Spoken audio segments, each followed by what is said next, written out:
pero ¿sabes qué? No sé si están viendo la pantalla o...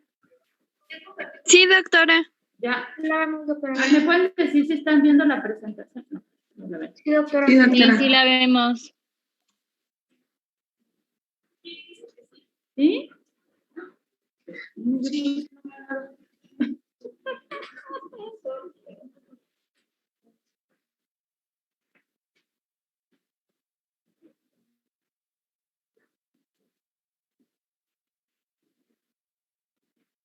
Ok, bueno. Pues vamos a continuar con la clase de caso clínico y propedéutica del lóbulo parietal. Y nos queda mama extracorporal. Entonces, alguien que quiera participar en decirme a qué cómo es que valoramos esa función o qué significa esa función. ¿Sí? Es cuando, como sabes dónde está el lugar, como que le calculas. Por ejemplo, que hay una mesa ¿Vas por ahí? y caminas. ¿Tienes una idea? Sí, adelante. De que vas caminando y como que calculas cuál va a ser la distancia para no pegarte. Bueno, se le iba a tomar y se le iba a mover izquierda, derecha, arriba, abajo. ¿Su pie? Y, ¿Ok? ¿Qué es el dedo. El dedo. Sí, o de la mano.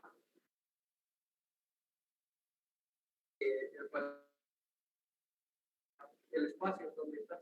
Ok. Bueno, sí parece haber como hay una confusión porque eso se trata del cuerpo, ¿no? Y aquí está diciendo la palabra extracorporal. ¿Qué más? No ¿Sí están escuchando los de Zoom? Sí,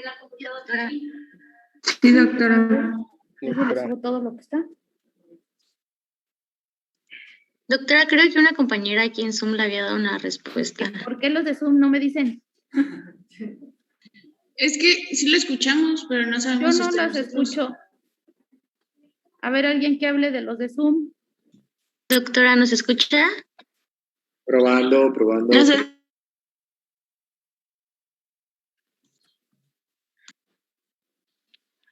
1, 2, 3. Probando. No nos escucha. Pero es que ve si...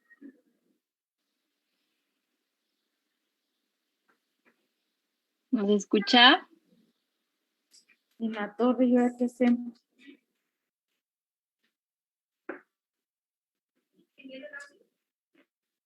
A ver, ya le subí todo el volumen acá. Hola. Y acá. También está. No sé. La presentación se está proyectando allá. ¿No será algo que está interviniendo ahí con lo del Zoom?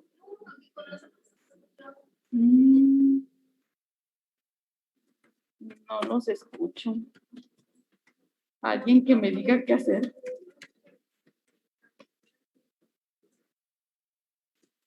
A ver, ¿qué otra cosa puede ser? Piensen. ¿Se escucha? No, hola, no. Pues yo no le tengo, o sea, el mío sí está marcando ahí que sí escuchan. Ay, sí. Hola. Hola. ¿Es que conectamos? Hola. Hola. ¿Ahí sí me escuchan? Nosotras sí le escuchamos. Lo que no pasa es que usted no lo escucha. Y si le presto mi celular,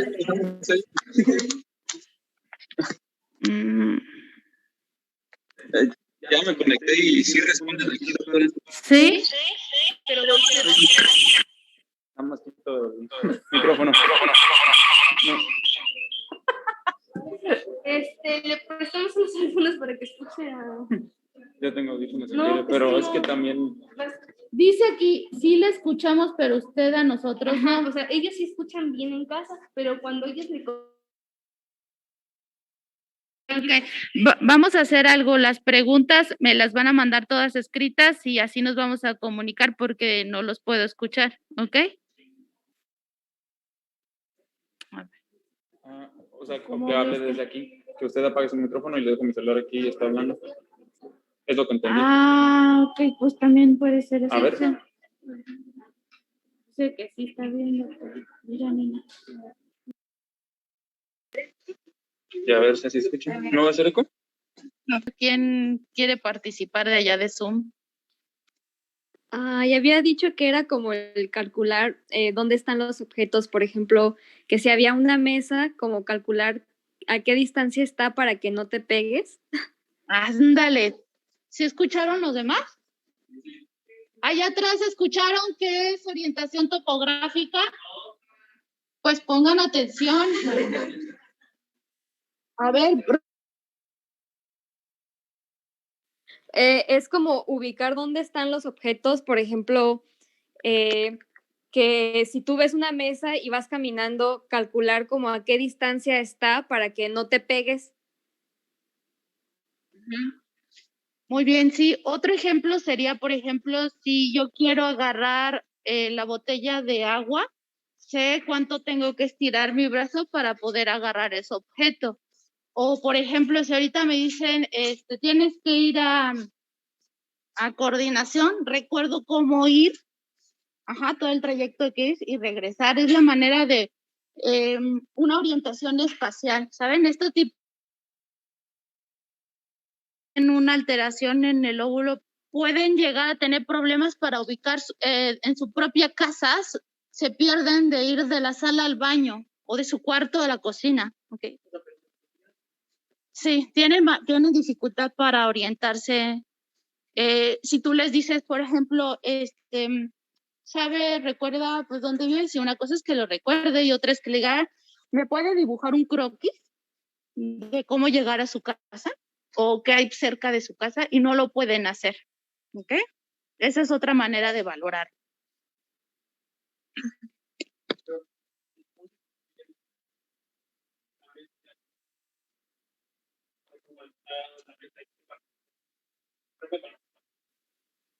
No, sí ve, el paciente ve perfectamente, no tiene problema con la vista. Él sabe que aquí hay una caja, que aquí hay un celular, que hay un escritorio, sabe que se tiene que bajar las escaleras, nada más que no sabe orientarse.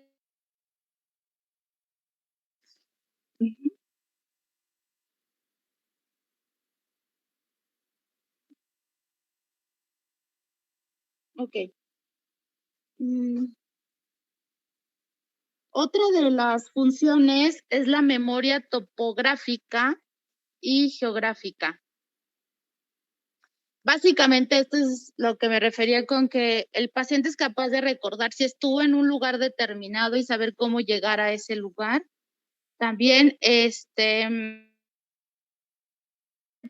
que tenemos en el cerebro. Personas se les dañó su GPS, ¿sí? Ahora sí, la relación del yo con el espacio extrapersonal. ¿Alguien leyó algo con respecto a eso? Esta es una imagen de una mujer que se está viendo en el espejo, pero no se reconoce en el espejo.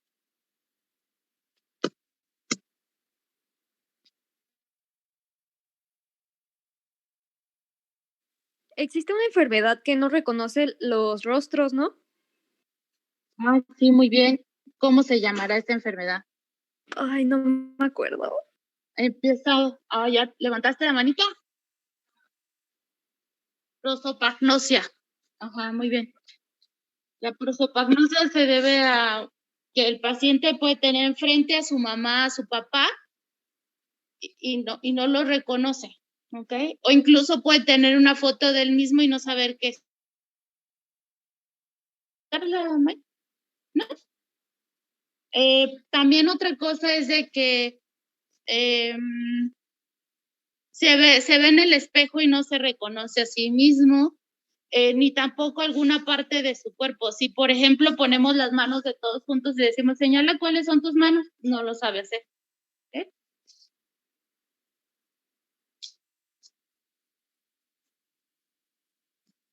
Ajá, en mi negligencia, muy bien. Sí, todos esos términos ahorita los vamos a ver. Función construccional. ¿Alguien que quiera aportar algo al respecto? Sí.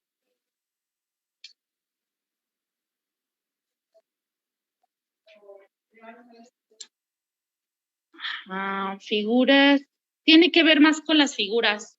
Ajá, Ale, ya. Es la relación, pero es la asociación que tenemos con las formas, texturas. Dame un ejemplo, o sea, ¿qué no podría hacer el paciente si tiene una... Mira, creo que él dijo que el paciente no tiene la capacidad de...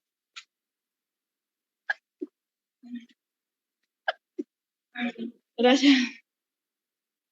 O sea, si yo le doy una serie de cubitos Lego al paciente y le digo, ay, perdón, tornudé, por favor, ¿me puedes construir una escalerita? No lo va a poder hacer. O sea, el hecho de que tenga la idea en la mente, pero no la puede llevar a cabo.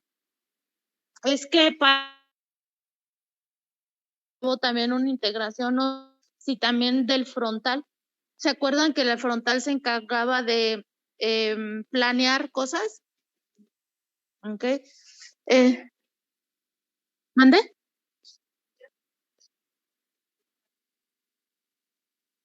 No, eso es otra cosa. También Ajá. es cuando le dicen como dibuja un círculo y no sabe cómo dibujarlo, cómo hacerlo. Ok, esa es una apraxia, sí. Hay apraxias ideatorias e idiomotoras. Ajá. Entonces, no sé si leyeron algo de eso, de esa diferencia entre una y otra. O ideacional.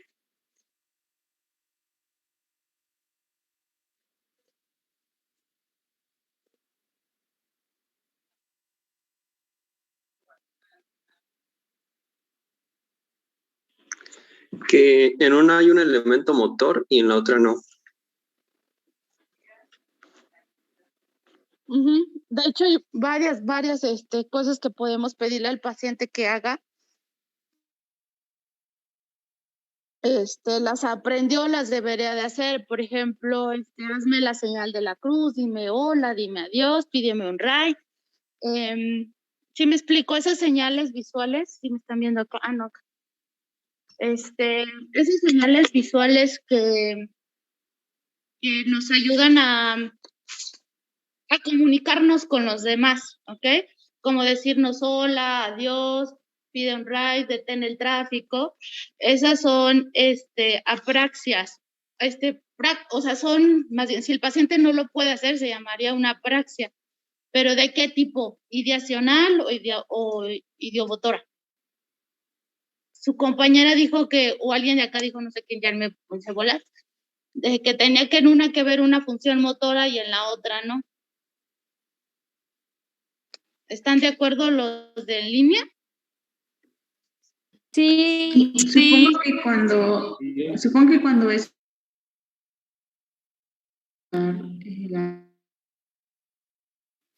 y la otra es cuando no puede ejecutar una idea como tal.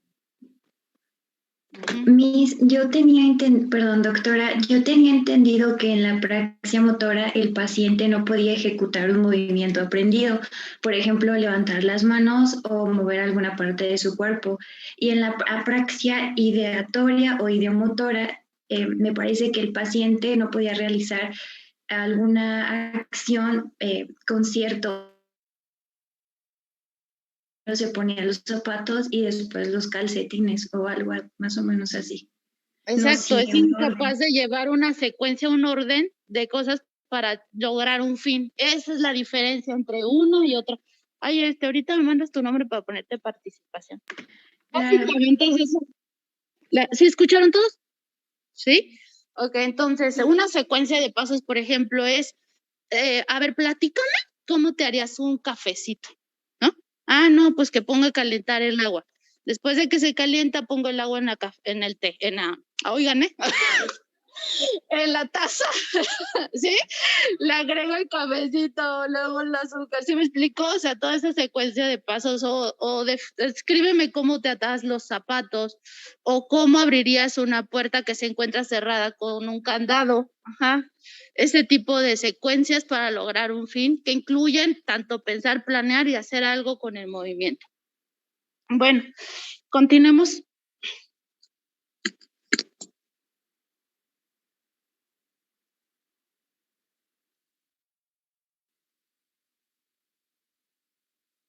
Y bueno, la que sigue es la percepción visoespacial, que aquí ya algunos habían comentado algo al respecto. Por ejemplo, una manera de explorarlo en un paciente cercano a él o lejano a él, ¿ok?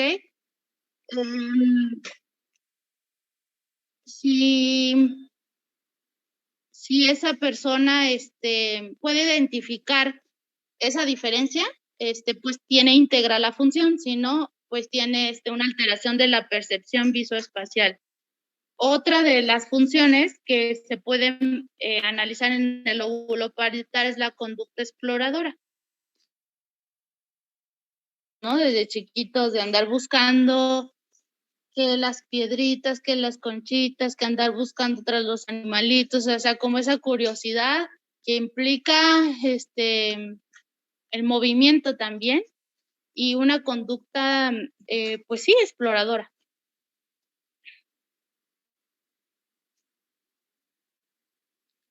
Y lo siguiente es la función lógico-gramático.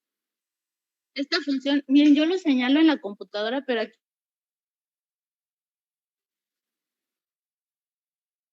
Okay. Entonces, bueno, lo lógico-gramático sería, por ejemplo, que el paciente entendiera las siguientes oraciones. Él es el hijo del hermano de mi padre. O ¿quién es el hijo de mi mamá y papá que no es mi hermano?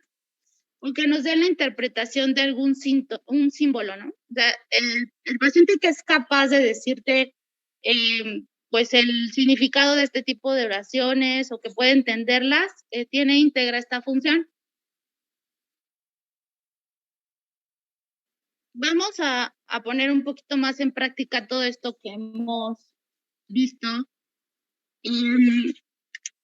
En cuanto a la propedéutica de los síndromes parietales, podemos valorarlos por signos y síntomas.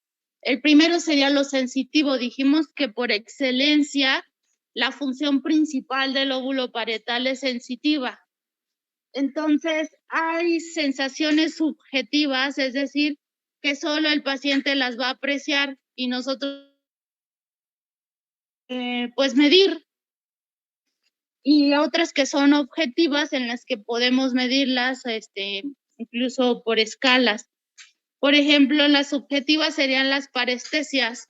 Las parestesias son llamadas así a todas las sensaciones que el paciente les describe como alteraciones de la sensibilidad, en las cuales, por ejemplo, puede ser desde siento como que me caminan hormiguitas en la piel o siento como una corriente eléctrica o toquecitos eléctricos o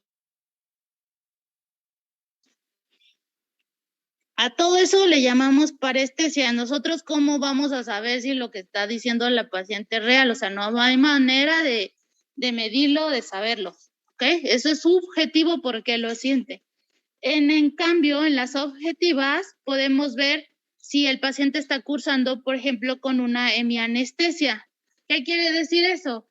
Que mediante algunas pruebas, por ejemplo, de acercarle un objeto caliente o frío a alguna extremidad, a su mano o su pie, el paciente puede decirnos, que cierre los ojos, le acercamos el objeto, se lo pasamos sobre el dorso de la mano o el dorso del pie y le decimos, ¿percibes esa sensación? ¿Percibes cómo el paciente te podrá responder si tiene esto íntegro? No, pues que sí, está frío, está caliente o no sentí nada, ¿ok? Entonces, así es como valoramos la sensibilidad en estos pacientes y puede ser desde una sensibilidad superficial, profunda o mixta. Sensibilidad es la sensibilidad, la superficial es la epicrítica, como la que mencionábamos anteriormente de la discriminación de 2 puntos. La profunda sería, por ejemplo, algún tipo de dolor de tipo visceral, o de un órgano profundo, por ejemplo, el dolor abdominal, que la palpación fácil de dolor se quite, que se ponga el abdomen tenso, duro, como una señal de que le está molestando, doliendo. Y otra de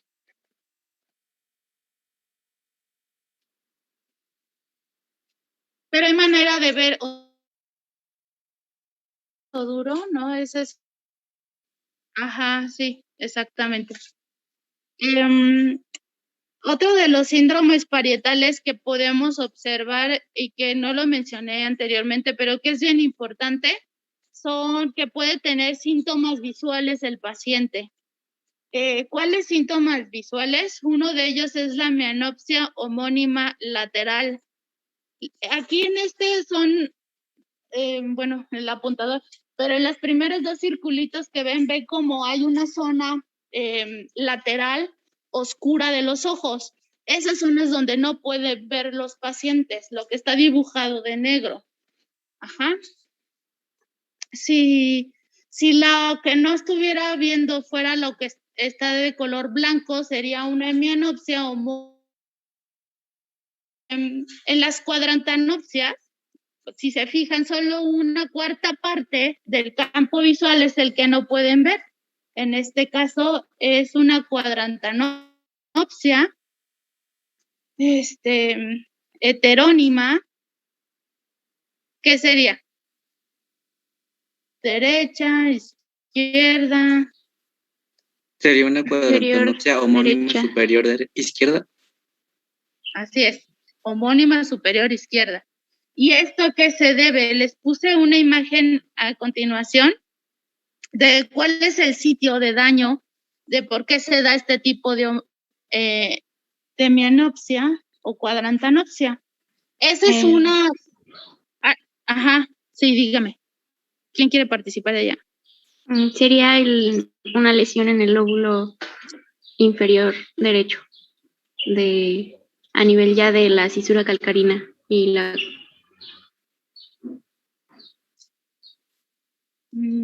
Pues más o menos, pero no es después de esa porción. Miren, por ejemplo, no sé si vean bien la imagen, tenemos el globo ocular, que es lo redondito que está hasta arriba, ¿ok? Luego viene una línea azul que señala justo el nervio óptico. Después del nervio óptico hay una estructura llamada quiasma óptica, que es donde se entrecruzan, las nerviosas que vienen de un ojo contralateral, se entrecruzan para que las del ojo derecho se vayan al izquierdo y el ojo izquierdo se vayan hacia el derecho. Ojo, no todas las ramas se entrecruzan, solo cuáles. ¿Alguien estudió para la siguiente clase? Las nasales. Las nasales. No. Las campovisuales, ¿cuáles serían las que se...? Las mediales. Ustedes dicen nasales mediales, ¿verdad? Sí. Okay, sí. Yo las conozco como mediales. Ok. Sí, muy bien. Entonces, solo esas se entrecruzan y las demás bajan ipsilateral. Ahorita lo vamos a ver cuando veamos vía visual. Siguiendo el trayecto, después del quiasma óptico viene la cintilla óptica y llegan a una estructura llamada núcleo geniculado lateral, que ahí es a donde se encuentra. ¿En qué estructura? Es del tálamo, ¿no? El tálamo, muy bien. Sí, allá me van pasando las participaciones también. En el tálamo, estamos ahí en el tálamo en esos momentos, ¿ok? Y del tálamo salen radiaciones geniculocalcarinas, así se llaman, por la parte inferior que van a dar al temporal y por una parte superior que van a dar al parietal. ¿Sí? Llegando justo a la cisura calcarina. Entonces, las que están alteradas o sea, si el paciente tuviera justo en esta zona, por ejemplo, un EBC, pues sería la alteración que nos daría el de la vía visual, ¿no? De las semianopsias, los de las cuadrantanopsias. ¿Ok?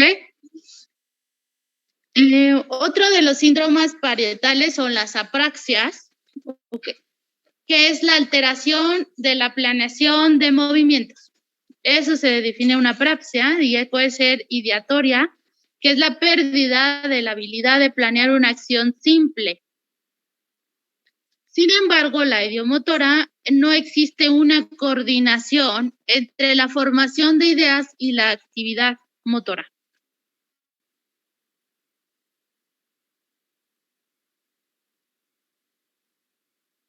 Por ejemplo, Una ideatoria sería que también se le pide al paciente que meta una hoja dentro de un sobre. Se agarra una hoja, señora, esa hoja, métala sobre un sobre y ciérrelo. Ajá. O o vierta agua de una jarra a un vaso con ayuda de un embudo. O que tome un cerillo de una caja de cerillas para encender alguna vela. En general, todo ese tipo de ejercicios son básicamente desorganizados, como que no tienen ni idea por dónde empezar. Por ejemplo, puede estar dándole vueltas a la caja de cerillas sin saber cómo abrirla, sin llegar a extraer un cerillo de la cajita, ¿ok? O la frota sobre cualquier cara de la caja y no precisamente donde debe de frotarla para encender el cerillo, ¿vale? En cuanto a la idiomotora, por ejemplo, sería la dificultad para colocar, mover o orientar correctamente un miembro en el espacio. Por ejemplo, decir adiós con la mano derecha, enviar un beso con la mano izquierda, ese tipo de cosas. O, por ejemplo, también si le pides al paciente o señálame por favor cómo te cepillas los dientes con la mano derecha o cómo colgarías un teléfono, ese sería otro ejemplo. En fin, aquí hay bastantes. Les hice como una lista de alguno de ellos y les tengo un video para que les quede un poquito más claro, que espero que les ayude. A ver, me dicen si lo escuchan bien los de...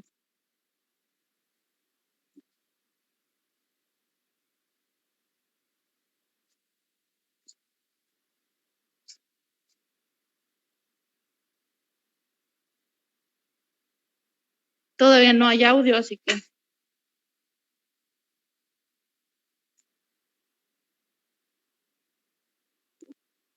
Bueno, básicamente... Bueno, tampoco no lo hablan ni lo explican, solo muestran los movimientos y cómo podemos evaluarlas. Esas son las praxias orofonatorias. Silbar, soplar, cómo sería un sonido de un motor, cómo llamarías a un gatito,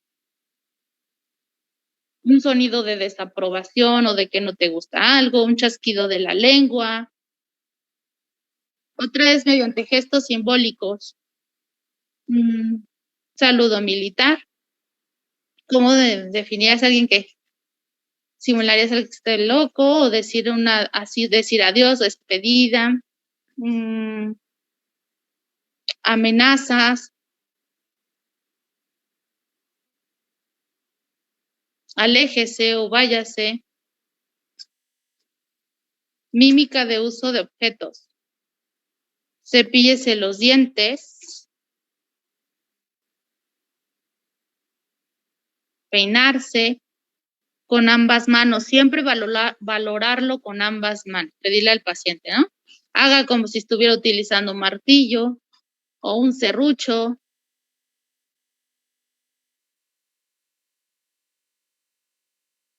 Utilizando un sacacorchos.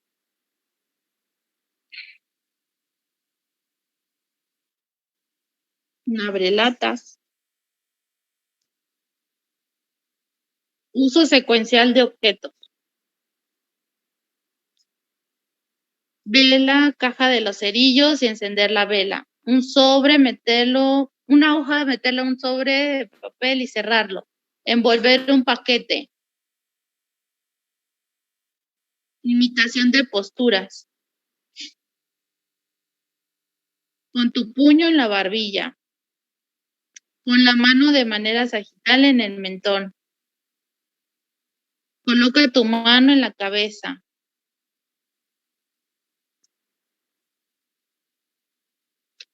La señal de victoria.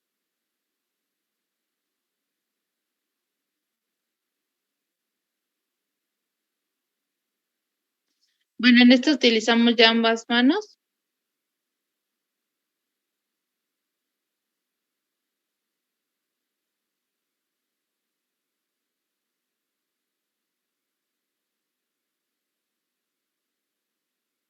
Entonces le dices, primero es un puño, una fila, después la palma.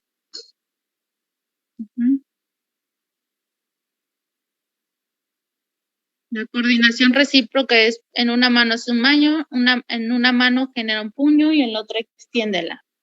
¿Sí? Bueno.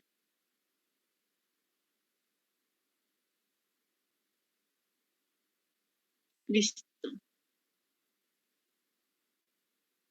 Entonces, ¿cómo se vería en un paciente que no pudiera hacer este tipo de praxias? Como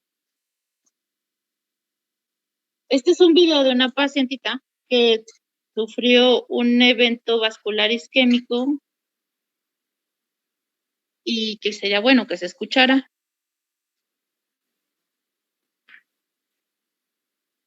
A ver ahí. Ay, no. Ya. No, es que no sé. Pero bueno, básicamente se los voy a narrar. En esta paciente le pide, oye, ¿puedes apagar como un cerillo con todo con la mano derecha? Le dijo el doctor, todo lo vas a hacer con tu mano derecha. Simula que estás apagando un cerillo, luego simula que estás cortando una papa y no lo supo hacer. Dijo, es que no sé cómo, no me acuerdo. Simula cómo te cepillas los dientes. Luego le preguntó, ¿cómo marcarías en el teléfono a alguien? Y se fijan, son como movimientos muy burdos. O cómo escribirías con una pluma en un papel. Y hasta ella se queda así como, ¿cómo es?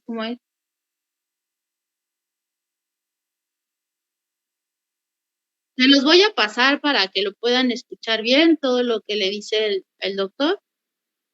Luego ahí le está insistiendo mucho porque le está pidiendo que abra la puerta con una llave y ya dices que no puedo. Básicamente, pues lo que tiene dañado son las apraxias ideacionales. ¿No? Y hasta se desespera. Ahí ponle, a ver, señala cómo pararías el tráfico. Y no lo paró, en realidad le puso seguir, ¿no? Así que siguiera andando el tráfico. ¿Ok? Y ya luego hubo otras cosas que sí puede ser, por ejemplo, lo de saludo militar, el chasquido de dedos. Entonces, el que pueda hacer alguno no significa que sepa hacer todo. Y lo que no pudo hacer es lo que se menciona en la historia clínica. No hay necesidad de anotar todo lo que se le valoró, ¿no? Y qué cosas que sí hizo y cosas no. Lo que tuvo alterado es lo que se anotó. Bueno, se los voy a pasar para que lo escuchen y...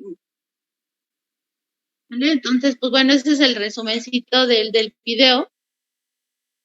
Y seguimos con la propedéutica. ¿Cómo vamos a valorar lo demás? En cuanto a lo del lenguaje, la alteración del lenguaje, dijimos que era más bien el lenguaje escrito, ¿no? ¿Se acuerdan? Que mencionamos que era lo que estaba principalmente dañado. Entonces se dice agrafía al paciente que no puede escribir. Allá su compañera mencionaba hace rato algo de agrafía y le dije, no, pues no es eso, es básicamente, si yo le estoy dictando, a ver señora, escribo esta oración y la paciente no la puede escribir en lo que le estoy dictando, pues eso es agrafía. O, ¿sabe qué? Cópieme este pedacito de texto, así tal cual, cópielo, anótelo, no lo va a poder hacer. Es esa integración de palabras y escritura lo que no. Alexia, es que le pides, por favor, puede leer esta oración y no lo puede hacer. Esa es otra alteración que se puede dar en el lenguaje en estos pacientes. Existe un síndrome descrito que se llama síndrome de Hertzmann.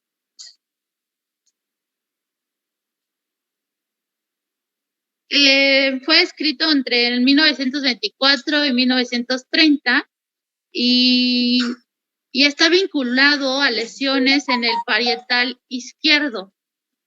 Es decir, el izquierdo de quienes escriben con la derecha, ¿qué vendría siendo el hemisferio izquierdo? El hemisferio dominante, ¿verdad? Ok, entonces, si el hemisferio izquierdo es su dominante y tienen una lesión en el óvulo parietal, lo más probable es que tengan esta patología. Los síntomas son acalculia, agnosia digital, agrafía y desorientación. Agnosia digital es lo mismo que anomia de dedos. No te saben decir que este es el dedo índice, que este es el meñique, que este es el pulgar, ¿sí? Hay confusión de derecha a izquierda.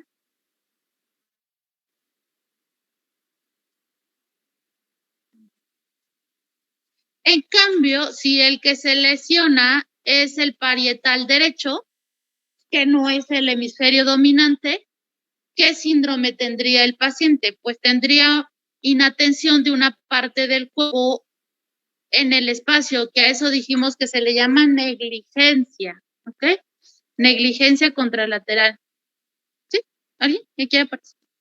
El daño del derecho puede también causar dificultad en la fabricación de cosas, apraxia construccional, y llega a tener una negación del déficit, o sea, como que él niega que tiene ese daño, ¿no? Que no puede generar esa función, eso se llama anosognosia.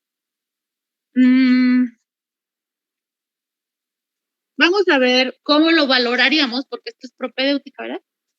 Entonces, aquí también nos escucha el audio. Pero bueno, vamos a ver. Aquí el médico le está diciendo, puedes tocarte con tu mano izquierda o tu mano derecha? Y la paciente lo hace, o sea, está íntegra. Puedes tocarte con tu dedo meñique. Ay, nos queda un minuto. Yo creo que hacemos un pequeño recesito para que no se corte tan feo el video y ahorita nos volvemos a conectar. ¿Quieren un recesito? Sí, por favor. ¿Como de qué? ¿Cuánto tiempo nos damos?